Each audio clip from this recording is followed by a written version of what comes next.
आणि संबंध चांगले असूनही कसं कोण म्हणतो म्हणजे संबंध बोलण्यापुरती नक्कीच चांगले आहेत, बातच नाही.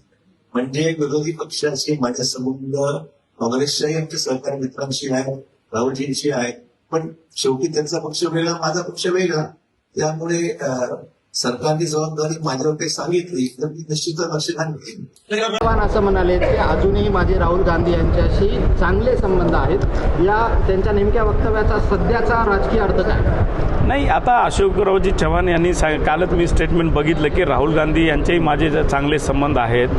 मला असं वाटते की भाजपमध्ये गेल्यानंतर त्यांना काही गोष्टी अनुभूती लवकरच झाली असेल, त्यांना भाजपचा काही अनुभव लवकरच आला असेल, त्यामुळं ते आज वक्तव्य असं करतायत की राहुल गांधी यांचे माझे संबंध आहेत.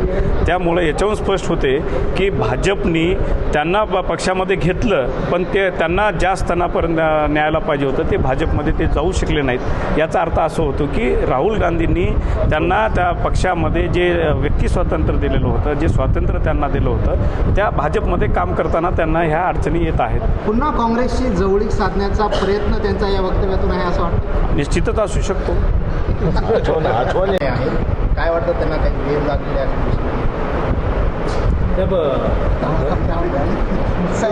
त्याच्यावर बोलण्याची आवश्यकता मला असं वाटत नाही.